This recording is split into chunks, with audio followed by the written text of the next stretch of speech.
Assalamualaikum warahmatullahi wabarakatuh. Baik, pada kali ini kita akan mempelajari topik terkait dengan optika.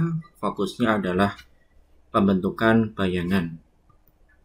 Nanti di sini teman-teman akan mempelajari pertama adalah cermin, kedua adalah lensa, kemudian yang ketiga adalah prinsip dasar alat optik. Nah, bagian pertama adalah cermin, ya. Kita harus paham dulu apa itu cermin. Jadi cermin itu adalah permukaan benda yang memantulkan semua cahaya yang mengenainya. Jadi ketika ada cahaya dan bendanya itu kok mampu memantulkan semua cahaya, maka kita kenal dengan cermin. Nah, kita bisa melihat benda ataupun bayangan itu apabila dari benda itu atau bayangan itu datang cahaya ke mata kita. Jadi intinya adalah ada pemantulan, ya, atau ada sinar, ya, atau ada cahaya yang masuk ke dalam mata kita. Nah, bayangan maya, kita kan ada bayangan maya, ya, ada bayangan sejati. Itu apa sih sebenarnya? Jadi kalau di sini pengertian bayangan maya itu sebenarnya itu adalah bayangan yang langsung terlihat oleh mata, namun tidak dapat ditangkap oleh layar. Seperti ini ketika kita bercermin, kok kita bisa melihat wajah kita atau benda di dalam cermin itu, maka ini adalah contoh bayangan maya. Sedangkan bayangan yang sejati itu adalah bayangan yang bisa ditangkap oleh layar. Ya, meskipun juga bisa juga dilihat oleh mata apabila memang sinar-sinarnya itu menuju ke mata kita. Ya, kemudian jenis permukaan terkait dengan cermin tadi itu ada yang plain atau datar, ada yang cekung, konkav, ya, dan juga ada yang cembung. Saya kira semua sudah bisa memahami, ya. Nah, kemudian terkait dengan cermin, maka kita akan membawa pemahaman kita pada materi sebelumnya, yaitu hukum Snellius terkait dengan pemantulan cahaya, bahwasanya sinar datang, kemudian sinar pantul, kemudian garis normal ini berada dalam satu bidang datar. Kemudian sudut datang, ya, sudut datang itu ya sudut yang dibentuk dari sudut datang dengan garis normal, itu sama dengan sudut pantul, yaitu sudut pantul dengan sudut dengan garis normal. Ini harus sama. Nah, kemudian ini ilustrasi. Jadi misalkan ada lilin, ya, ini ada cermin datar. Mata kita akan melihat, ya, bagaimana proses mata kita melihat lilin di dalam cermin, ya. Maka yang pertama adalah dari benda itu ada sinar setelahnya, ya. Jadi cahaya dari benda itu mengenai cermin. Maka dari cermin ini ada pemantulan, ya. Hukum pemantulan, sinar datang, sinar pantul, garis normal berada dalam satu bidang datar. Sudut datang sama dengan sudut pantul. Nah, ketika ini diteruskan, ya, maka kita melihat adalah bayangan ada di dalam cermin. Jadi prosesnya adalah dari benda, ada cahaya mengenai bidang datar dan memantul, ya. Memantul ini sampai ke mata kita, kemudian di sini ada terusan, ya. Terusan membentuk sebuah bayangan. Jadi kita melihat semua sinar cahaya itu seolah-olah datang langsung dari suatu objek. Ya, ini seolah-olah ini bayangan ini datang langsung dari objek itu menuju ke mata kita. Inilah yang kita kenal dengan sinar cahaya imajiner atau kita kenal dengan garis pandang. Nah, di sini kita pahami ada bayangan maya, ada bayangan nyata, ya. Jadi bayangan maya itu adalah tidak dapat ditangkap oleh layar, ya. Jadi bendanya bayangannya itu nggak bisa ditangkap oleh layar, hanya dapat dilihat langsung oleh mata, karena terbentuk dari perpanjangan sinar pantul untuk cermin atau sinar bias untuk lensa. Contohnya tadi cermin datar, lensa cembung, ya, ketika bendanya itu berada di antara fokus dan lensa. Bayangan nyata itu terbentuk dari perpotongan sinar nyata. Jadi sinar nyata itu berpotongan, ya. Kemudian sifatnya dapat ditangkap oleh layar, misalkan pada LCD, proyektor, ya. Contohnya bayangan pada cermin cekung, ya, lensa cembung. Ini bayangannya nyata, artinya bisa ditangkap oleh layar.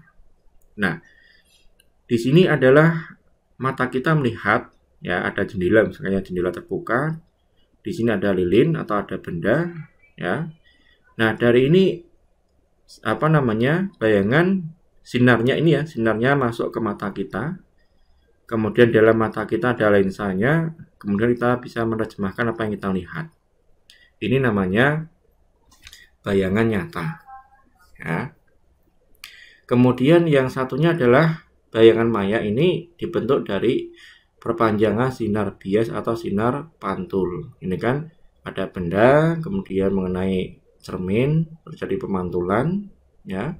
Kemudian di sini kita perpanjang, maka terbentuk bayangan. Ini yang kita kenal dengan garis pandang. Nah, ilustrasinya begini, teman-teman. Jadi benda ada yang di sisi kiri ini, ya. Ini kan benda, entah apa jenisnya, ini contohnya lilin, ya. Ini adalah objek nyata yang memancarkan atau memantulkan cahaya. Jadi ibaratnya itu ini kan memancarkan karena memang lilin. Tapi ada satu benda yang tidak memancarkan atau benda saja, tapi dia mendapatkan sinar, mendapatkan cahaya matahari, ya, sehingga kita bisa melihat proses pemantulan dari benda menuju ke cermin, kemudian pemantulan, ya. Kalau ini enggak, ya, ini langsung ke mata kita. Kalau ini adalah pemantulan, ya. Kemudian cermin datar, ini permukaan pantul yang membentuk bayangan maya dari benda. Kemudian bayangan lilin, ya, lilin ini adalah bayangan maya yang terbentuk di balik cermin. Jadi bayangan yang ada di dalam cermin, apapun jenisnya, apakah dia cermin datar, cermin cembung, ya, maka bayangannya adalah bayangan maya. Bayangan ini terbentuk oleh perpanjangan sinar pantul karena memang cermin, ya. Jadi ini perpanjangan dari sinar pantul. Ini kan sinar yang datang kemudian terpantulkan. Ini perpanjangan pemantulan membentuk sinar sudut pandang.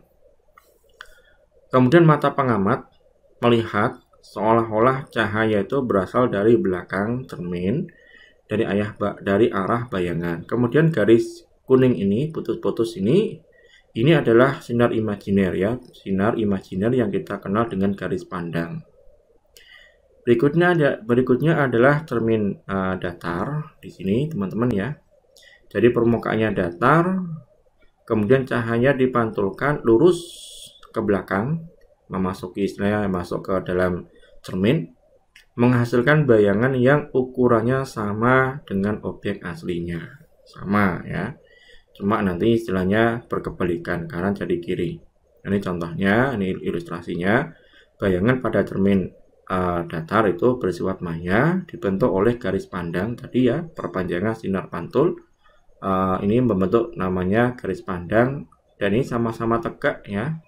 Benda tidak diperbesar, ya. Jadi HO sama dengan HI, SO sama dengan SI, ya. Kemudian jarak jadi hanya berkebalikan. Nah, ini contohnya, teman-teman, ya. Misalnya ada benda tegak, kemudian ada sinar datang, kemudian ini ilustrasi bagaimana pembentukan bayangan pada cermin datar, ya. Maka di sini ada sinar datang, misalkan di sini, ya, sinar datang mengenai ujung atas, ini ujung bawah, ya. Kemudian sampai ke cermin, maka terjadi pemantulan, ya. Ingat, ini kalau kita garis ini tetap akan berlaku sinar sudut datang, sudut pantul sama. Ini juga sama, ya, sudut datang, sudut pantul sama. Nah, di sini kita akan perpanjang, ya. Ini kita perpanjangan sinar pantul ke sini, yang sini juga sama. Nah, kemudian satunya ini adalah yang lurus, ya, maka diteruskan. Ya, ini enggak diteruskan, titik potongnya di sini, ya, sehingga ini adalah titik bayangan A aksen, B aksen.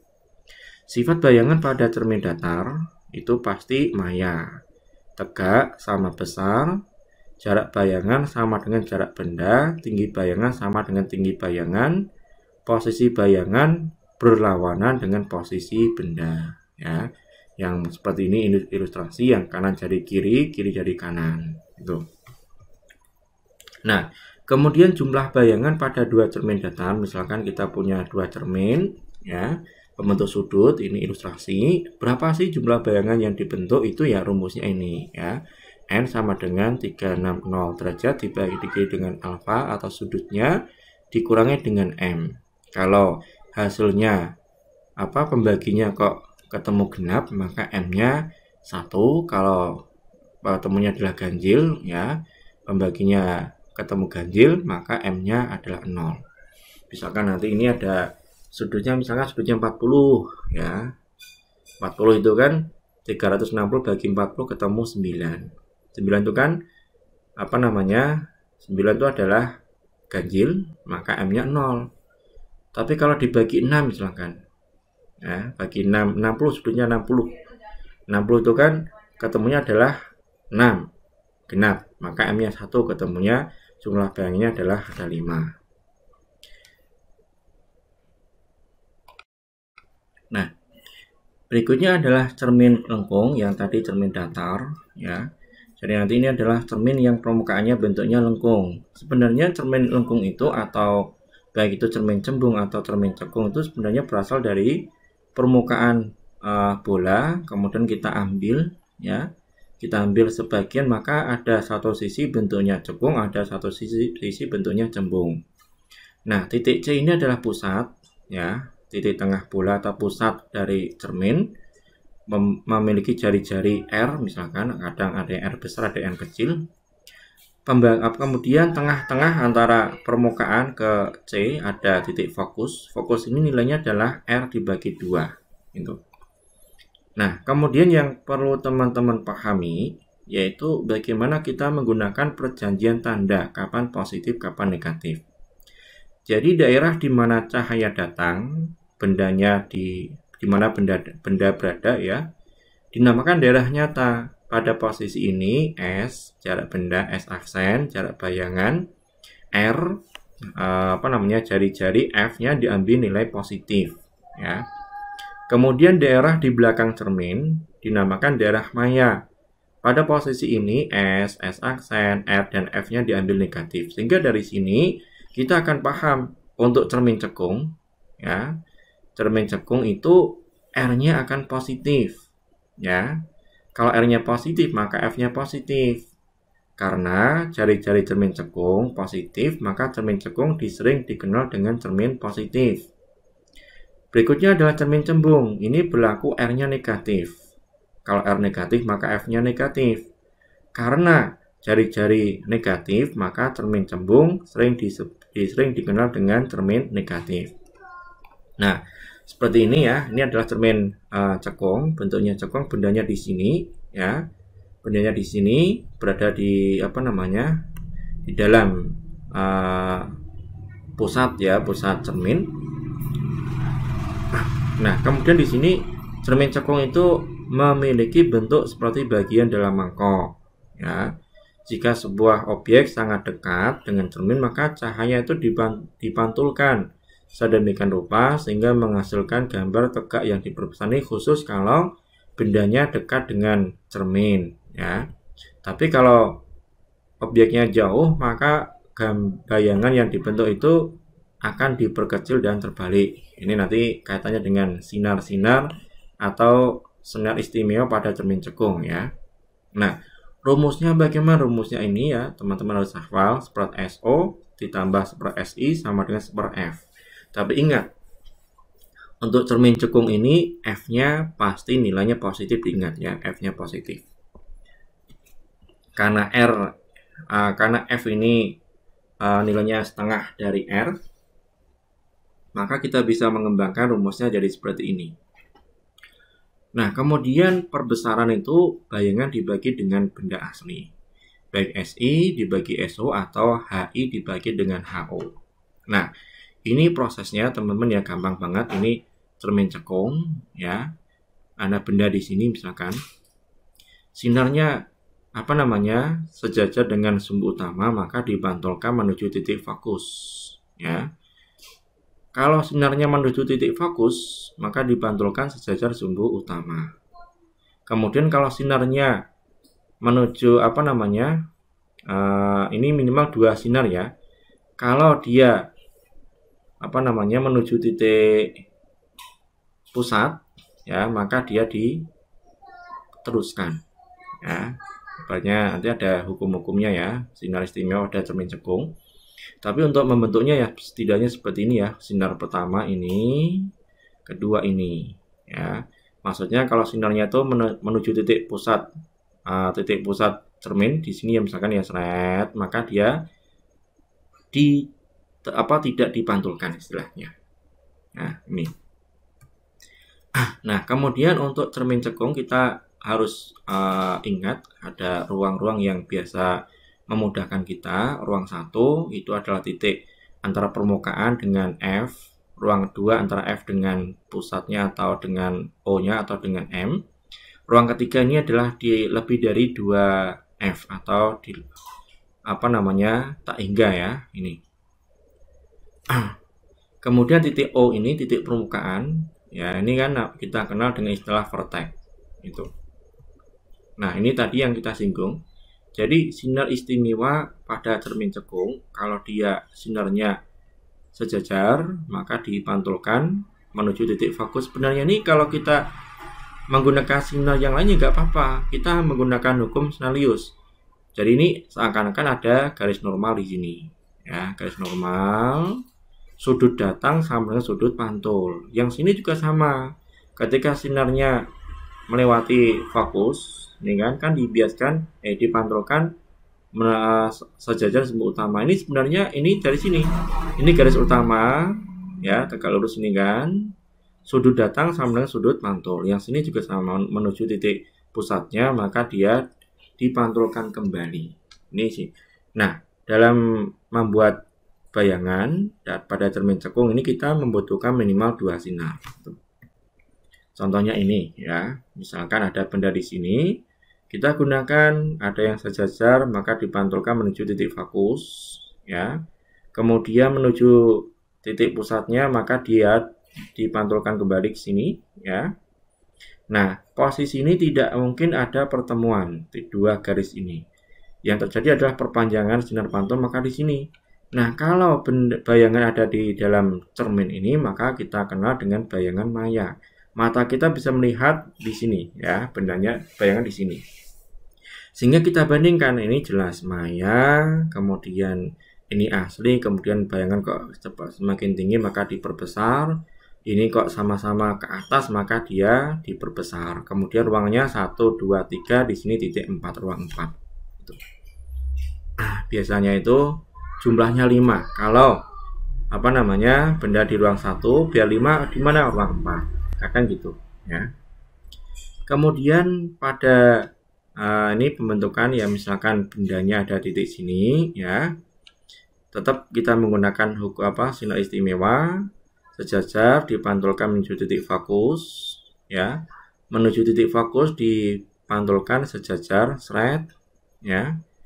Nah, ternyata ada titik pertemuan ya di sini. Nah, kita akan lihat ternyata ini kan ke atas, ini kebalik, maka diperbalik. Ternyata tingginya lebih besar yang bawah atau bayangan maka diperbesar. Kemudian berada di luar cermin di mana benda datang ya, ini kan benda nyata, maka di luar sini juga nyata, bayangannya juga nyata. Nah, di sini teman-teman ingat ya, ini kan ruang 1, ruang 2, total 5, maka berada di ruang 3. Itu. Kemudian benda di ruang 3 ya, di sini nanti pasti di ruang 2 ya. Ini kalau kita ingin cepatnya gitu ya. Tapi kalau kita ingin prosesnya ya kita gambar satu persatu, sinar sejajar, dipantulkan titik fokus, sinar menuju titik fokus, dipantulkan sejajar sumbu utama. Oh, ternyata ketemu di sini ya. Di ruang 3 ketemu di ruang 2 ya. Ini kelihatan ini tinggi ya, ini lebih pendek maka diperkecil. Ini ke atas nih kok ke bawah maka diperbalik. kemudian berada di benda nyata, sama-sama berada di luar ya, maka benda bayangannya bayangan nyata. Ini juga sama, ini prinsipnya juga sama. Kalau ini di titik fokus maka tak hingga, nyata jauh di tak hingga. Kalau di titik di titik pusat ya, maka ini bayangannya nyata, sama besar dan diperbalik. Nah, berikutnya adalah cermin cembung. Kalau tadi cermin cekung, sekarang cermin cembung. Artinya itu permukaannya tuh membentuk permukaan cembung. Kalau tadi kan cekung ya permukaan. Jadi kurva keluar ya di sini. Menghasilkan gambar yang dideteksi mata. Ini sebagai bayangannya itu rata-rata kecil ya, tegak ya, kemudian maya. Contohnya di penggunaan pada spion ya. Spion ini cerminnya bentuknya adalah cermin cembung, tapi kita nggak merasakan cembung, tapi sebenarnya dia ada bentuknya cembung itu. Nah, rumusnya juga sama, seper SO ditambah dengan seper SI sama dengan seper F. Ini sama semuanya ya, 2F itu nilainya setengah R, atau 2/R ini nilainya seper SO tambah seper SI. Perbesaran SI bagi SO atau HI dibagi HO, karena perbesaran ya maka kita mutlakkan. Nah, di sini sinar istimewanya juga rata-rata 3 ya, sejajar, dipantulkan seolah-olah berasal dari titik fokus. Kalau menuju ke titik pusat maka dipantulkan kembali. Itu. Ini minimal 2. Nah, titik potongnya di sini maka bayangannya ini adalah maya, karena ini berada di dalam ya, berada di seberang sini kan, maya. Nah, kemudian bagian-bagiannya, titik O ini titik ini sumbu utama, ruang satunya di sini, ruang 2 di sini, ruang 3-nya di sini ya, lebih dari 2R atau lebih dari 2F atau lebih dari R, maka ruang 3, ruang 4-nya di di sini ya. Cermin cembung ini bendanya ada di sini ya, benda. Kalau benda di sini, bayangan kalau juga di sini maka nyata. Tapi kalau masuk di dalam sini maka maya. Gitu. Nah, sinar istimewanya ada 3 juga, sejajar, dipantulkan seolah-olah dari titik fokus. Kalau dia menuju titik fokus maka dipantulkan dipantulkan sejajar sumbu utama.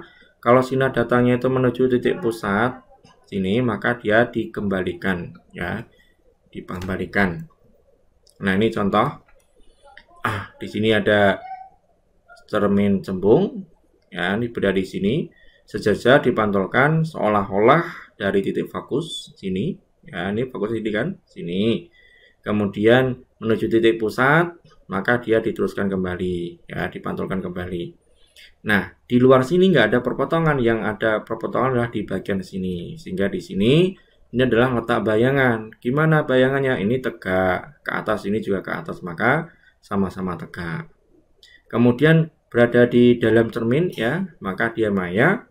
Kemudian ukurannya diperkecil.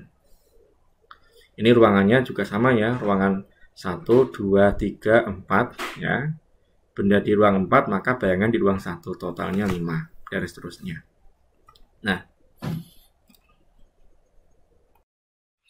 Nah, berikutnya masuk pada pembahasan lensa ya. Terkait dengan lensa maka teman-teman harus mengetahui perjanjian yang berlaku pada lensa. Nah, kalau S-nya positif maka kita kenal, maksudnya gini, jarak benda bernilai positif itu berarti bendanya sejati. Kalau S-nya negatif maka bendanya maya. Ya, jadi benda maya maka jaraknya negatif. Benda sejati jaraknya positif. Kemudian S-aksanya positif, jarak bayangan positif artinya bayangan berlainan pihak dengan benda sejati. Kalau S-aksanya negatif, itu bayangan sepihak dengan benda sejati. Nanti akan kita berikan pemahaman lebih ya. R positif ini pusat kelengkungan berlainan pihak dengan benda sejati, ini biasanya lensa cembung. R negatif ini pusat kelengkungan sepihak dengan benda sejati. Ya, kalau dia sepihak maka dia lensanya lensa cekung. Nah, Ini gambar ya, tapi sebenarnya gini maksudnya, terkait dengan perjanjian. Jadi kan ini ada lensa, misalkan ya, lensa bendanya kok di sini benda, ya.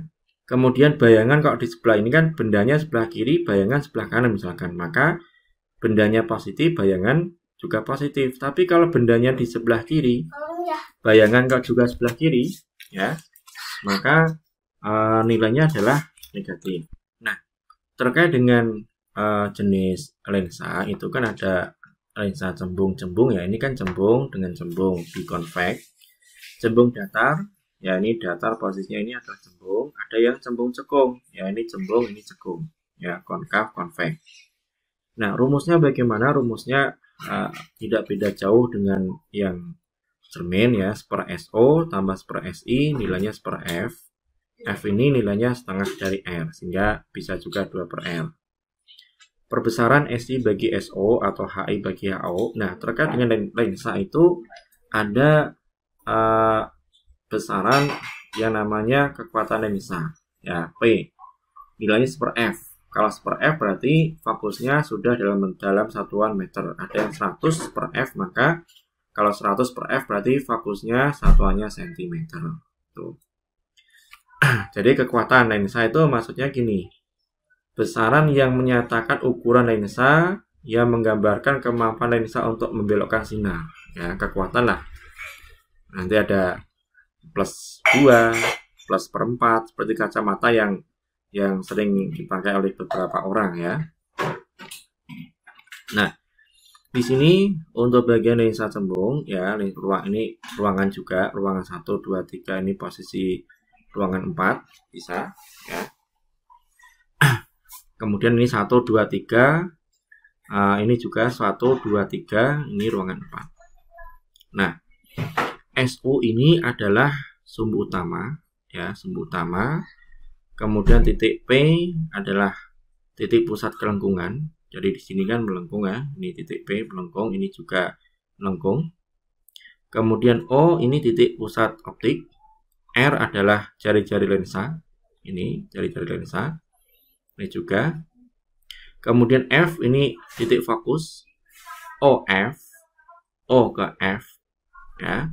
Baik OF1 atau OF2 ya, itu adalah ruang 1 ya. Kemudian F ke P ini ruang kedua ya. Kemudian P ke tak hingga ini ruang ketiga ya. Jadi P ke tak hingga itu ruang ketiga. Dan juga kalau O ke tak hingga ini juga masuk juga besaran istilahnya ruang keempat juga ya. Nah, kemudian untuk sinar istimewa pada lensa cembung ini istilahnya bukan dipantulkan tapi dibiaskan, karena lensa itu kan membiaskan. Sinar sejajar maka dibiaskan menuju titik fokus. Kalau menuju titik fokus dibiaskan sejajar sumbu utama. Kalau menuju titik pusat optik maka dia diteruskan atau tidak mengalami pembiasan. Nah, dalam menggambar pembentukan bayangan maka kita membutuhkan minimal 2 sinar istimewa pada lensa, baik lensa cembung atau lensa cekung. Ini contoh. Nah, ini bendanya di sini kita menggunakan 2 sinar minimal sejajar dibiaskan menuju titik fokus. Menuju titik pusat optik maka dia diteruskan. Di sebelah sini ya, di sebelah layanan pihak ini tidak ada bayangan karena tidak ada titik perpotongan. Yang ada sebelah sini ya. Nah, ini sifatnya apa? Ini bendanya di sebelah kiri, bayangan di sebelah kiri ini namanya sepihak. Maka S aksennya negatif. Ya, maya, sifatnya maya. Karena dia sepihak. Kemudian ukuran diperbesar, kemudian tegak. Kemudian berikutnya adalah kalau bendanya berada di antara F dengan P atau jari-jari ya, maka bayangannya di sini. Ya, ini juga sama menggunakan sinar istimewa. Sejajar dibiaskan menuju titik fokus, menuju titik pusat optik maka diteruskan. Titik potongnya kalau kita ambil perpanjangan sini kan nggak mungkin ketemu di sini ya, yang terjadi adalah di sebelah sini. Nah, benda di sini, bayangan sebelah sini itu adalah berlainan pihak, maka S aksennya nyata, ya positif. Ini bendanya ke atas, ini dibalik, maka terbalik, ya. Ini kadang kalau bendanya aslinya ke bawah, bayangan ke atas, yaitu tetap istilahnya terbalik, ya, diperbesar ukurannya, dan seterusnya. Nah, kemudian pada lensa cekung, ini ada beberapa jenis juga, ada yang dua-duanya sisinya cekung, ada yang datar cekung, ada yang cekung cembung, ya. Cekung bikonkaf, cekung datar namanya plan konkaf, cekung cembung namanya konveks konkaf. Nah, rumus yang berlaku pada lensa cekung juga sama, ya, per SO ditambah per SI sama dengan per F, tapi ingat, ya, untuk lensa cekung itu F atau R-nya itu nilainya negatif. Ya, berarti ingat F-nya negatif. Jadi teman-teman kalau praktikum lensa cekung, ya, maka F-nya negatif. Termasuk juga cermin cembung, F-nya juga negatif. Nah, kemudian bagian lensa cekung, ya, di sini sumbu utama, titik pusat kelengkungan, ya, ini kelengkungan, ya, P1 P2, fokus, titik pusat optik, ya, O itu titik pusat optiknya. Kemudian R-nya jari-jari, jelas ya, R-nya jari-jari sini, R-nya. Kemudian OF ini ruang 1. Kemudian F ke P, jadi OF ini masuk ini, ya, ini atau sini, ya, ruang 1, ya. Cuma ini atas bawah lah, ya. Kemudian F ke P ruang kedua, P ke Taingga ruang ketiga, yang sisi bawah ini ruang keempat. Yang sini juga sama, kalau ini ruang 1 sini, ruang 2 sini, ruang 3 ini, maka yang atas ini ruang 4. Gitu. Nah, sinar istimewa pada lensa cekung ini istilahnya seolah-olah sinar sejajar, maka dibiaskan seolah-olah berasal dari titik fokus. Kalau sinarnya menuju titik fokus, maka dibiaskan sejajar sumbu utama. Kalau dia menuju titik pusat optiknya, maka dia diteruskan atau tidak mengalami pembiasan. Nah, dalam menggambar bayangan pada lensa cekung itu juga sama, kita membutuhkan minimal 2 sinar istimewa, ya. Nah, misalkan ini bendanya di sini, F-nya di sini, ya. Kita gunakan sinar istimewa sejajar, maka dia dibiaskan seolah-olah dari titik fokus, ya. Kan gini, ini seolah dari sini, ya. Kalau dia menuju titik fokus ini, ya, menuju, ya, maka dia dibiaskan sejajar sumbu utama. Ini. Kalau dia menuju titik pusatnya sini, maka dia diteruskan. Ya, kita ambil 2 misalnya, ya, hasil perpanjang pembiasan. Sini sama sini nggak mungkin ketemu, kan? Makanya ada titik potongnya sebelah sini, sepihak, ya, sepihak. Titik potongnya, ya, yaitu kalau kita ambil di garis ini, ya, ini sama sini kan, ini gini, seret. Yang sini adalah sini, ya, titik atomnya di sini. Atau kita menggunakan yang sini, yang warna ini sama warna ini warna ungu dengan warna biru, ya. Titik potong juga sama sini, ya. Nah, dari sini bendanya di sini sebelah kiri, bayangan juga sebelah kiri, maka dia sepihak, maka ya, tegak juga sama, ini ke atas, ini juga ke atas, maka dia juga tegak. Ini tinggi, ini agak pendek, maka diperkecil, ya. Ini berada di ruang 1, ini kan kalau 1, 2 ruangnya berada di ruang 1, ya. Ini contohnya, ya. Nah, kemudian berikutnya adalah kaitannya dengan dasar optik, ya. Nah, di sini dasar alat optik, ya, banyak sekali. Ini dasarnya itu, ya, pemantulan, kemudian pembiasan, ya. Kemudian kalau yang sini adalah kaitannya dengan kacamata. Kacamata ini biasanya untuk membantu orang yang mengalami miopi. Ada hipermetropi juga. Kalau miopi itu rabun jauh. Dia tidak bisa melihat benda-benda yang jaraknya jauh. Sehingga dia memiliki istilahnya itu titik jauhnya itu terbatas, ya. Penderita miopi ini memiliki titik jauh PR, punctum remotum, ya, simbolnya PR ya. Nanti kita menggunakan rumusnya satunya cm, rumusnya ini ya.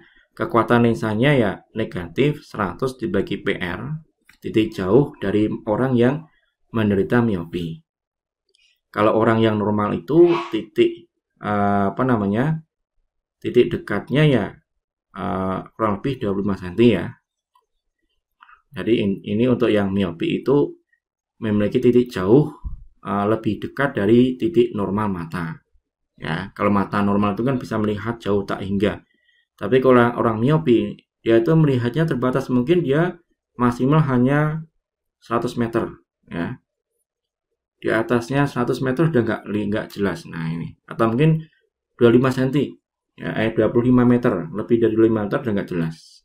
Itu. Nah, ini dibantu dengan lensa negatif. Lensa negatif itu ya lensa cekung. Rumusnya ini kekuatan lensanya. Kemudian untuk yang hipermetropi itu rabun dekat. Artinya dia tidak bisa melihat dengan jelas benda-benda yang jaraknya dekat. Gitu. Nah, ini kalau yang hipermetropi itu memiliki titik dekat yang lebih jauh ya. Jadi yang tadi PR itu punctum remotum, memiliki titik jauh yang terbatas ya. Kalau ini titik dekatnya itu malah melebihi mata normal ya. Jadi lebih dari 25 cm. Misalkan biasanya orang tua itu kan kalau nggak pakai kacamata dia melihatnya agak jauh banget ya, bendanya dijauhkan itu kan. Itu berarti memang hipermetropi. Nah, rumusnya bagaimana? pH ya, punctum proximum ya, rumusnya pH atau P lah. 4 dikurangi 100 bagi pp. Ini satunya cm. Gitu. Nah, tadi ini ilustrasi ya. Jadi kalau mata miopi itu kan bayangannya itu berada di depan retina. Biar dia pas di retina maka dikasih lensa cekung, maka bayangan mundur sampai ke retina. Kalau yang ini, yang hipermetropi itu bayangan tuh di belakang retina. Agar pas di retina maka ditambah dibantu dengan lensa cembung. Nah, kalau mata tua itu sebenarnya melihat dekat nggak jelas, melihat jauh juga nggak jelas, maka dibantu dengan kacamata seperti ini, yang sisi atas negatif, sisi bawah positif ya, ini gabungan ya. Jadi memang kelemahan ya, orang yang sudah sepuh itu kemampuan melihatnya terbatas. Yang dekat nggak jelas, yang jauh nggak jelas juga. Itu memang sudah sunatullah. Gitu. Nah, kemudian loop, ya loop itu digunakan untuk mengamati benda-benda yang berukuran kecil, ya. Oke, jadi loop itu paling simpel ya, sering kita gunakan ya ketika kita masih kecil tuh kaca suryakanta. Jadi bendanya itu berada di antara lensa dengan fokus ya mata kita di sini, maka kita melihat ini bendanya itu atau bayangannya itu menjadi lebih besar atau kita kenal dengan kaca pembesar. Nah, logikanya ini bendanya sebelah sini, bayangan sebelah sini ya, teman-teman ya. Ternyata sepihak, maka bayangannya maya gitu. Kalau kita menaruhnya bendanya kok di tepat pas di fokusnya ya, maka kita nggak bisa melihat gitu. Jadi loop itu bendanya harus berada di antara lensa dengan fokus sehingga kita bisa melihatnya bayangan diperbesar. Nah, rumusnya M sama dengan ini rumus rumus dasar ya. Jadi perbesaran pada loop itu SN, jarak titik dekat mata normal 25 cm dibagi dengan fokus ya. Ini sebenarnya ada plus juga, plus SN dibagi X kalau dia berakomodasi pada jarak X ya. Jadi di sini ya, ini gambarnya, rumusnya ini ya. Jadi benda di sini, bayangannya di sini ya. Kemudian di sini perbesarannya S aksennya adalah min X Misalkan ini jaraknya X ya min ya. Kenapa negatif? Karena dia bayangannya bayangan maya. Ini untuk berakomodasi pada jarak X. Nah, kalau dia berakomodasi maksimal itu artinya SN-nya 25, X-nya itu juga pas di 25. Artinya apa? Mata kita itu kan melihatnya titik dekat normal kan 25. Maka 25 bagi 25 ketemu 1. Tapi kalau mata tak berakomodasi ya SN dibagi F. Artinya posisi relax ya. Jadi sebenarnya ini, kenapa kok nggak ada satunya? Karena ini kan 25 dibagi besar banget, maka nilainya mendekati 0. Ya, sehingga menjadi ini. Nah, penggunaan normal sebuah loop itu ya berakomodasi maksimal. Jadi semua persoalan, misalkan teman-teman kok mengerjakan soal terkait dengan alat optik, kok tidak dikatakan atau tidak disebutkan kondisi mata akomodasi maksimal atau minimal, maka diasumsikan kondisi mata itu berakomodasi maksimal. Kenapa? Agar kita bisa melihat lebih bagus kan, ya kita harus akomodasi maksimal. Ngapain kalau kita menggunakan alat optik, alat bantu optik, kalau mata tidak berakomodasi di situ. Nah, kemudian susunan dua lensa berhimpit ini ya. Jadi misalnya ada ini juga dasar dari alat optik, ada dua lensa, lensa 1, lensa 2. Lensa dekat benda namanya lensa objektif, lensa dekat mata namanya okuler. Nah, kemudian di sini D itu adalah jarak dua lensa. Dua lensa ya. Lensa pertama, lensa kedua, yaitu S1 aksen dengan S2 ya. Jadi jarak bayangan, kemudian di sini dari lensa pertama, kemudian jarak benda dari lensa kedua. Jadi ini logik ini, bendanya di sini oleh lensa pertama, maka dia dibiaskan menghasilkan bayangan di sini. Nah, bayangan yang sini oleh lensa kedua dijadikan sebagai benda, maka menghasilkan bayangan yang misalkan di sini ya, bayangan di sini gitu. Kemudian D itu jarak dua lensa, nilainya adalah S1 aksen tambah S2. S2 ini jarak benda dari lensa 2. S1 aksen itu jarak bayangan dari lensa 1. Kemudian perbesaran total dari dua lensa ini ya M1 kali M2. M1 tadi ya bisa SI bagi SO, HI bagi HO ya. Bayangan dibagi dengan benda. Sehingga perbesaran total ya perkalian dari kedua besar kemampuan perbesaran dari masing-masing lensa. Nah, kita terapkan pada mikroskop ya. Mikroskop ini seperti ini desainnya. Mata kita ngincangnya di sini ya. Jadi bendanya di antara F dengan 2F menghasilkan bayangan di sini. Bayangan ini menjadi benda untuk sini ya. Nah, bendanya adalah bendanya ini istilahnya benda maya ya, benda maya, kemudian menghasilkan bayangan juga bayangan yang maya juga, sehingga kita bisa melihatnya ya. Maka di sini maya terbalik ya, diperbesar. Sebenarnya ini gampang sekali analisisnya. Ini kan di sini, ketemu di sini kan. Ini bayangan lensa pertama kan diperbesar, kemudian nyata terbalik. Kemudian di sini ketemu bayangan di sini, ini kan sepihak, maka maya ya. Kemudian terbalik, kenapa? Ini kan pembandingnya kan kita di sini ya. Kalau hanya pembandingnya sini maka dia sama-sama tegak, tapi pembandingnya sini ya, pembanding sini ukurannya segini, kok ukuran terakhir kok jadi gini, maka diperbesar. Ini ke atas kemudian kebalik, maka diperbalik gitu. Ini mikroskop. Nah, kemudian sifatnya lensa objektif nyata terbalik diperbesar, okulernya maya terbalik diperbesar. Nah, kemudian kalau kita menganalisis satu persatu ya tetap seper S OB tambah seper S aksen OB sama dengan seper F OB ya. Ya OK juga sama, seper S OK tambah seper S aksen OK sama dengan seper F OK. Perbesaran adalah M objektif kali dengan M okuler.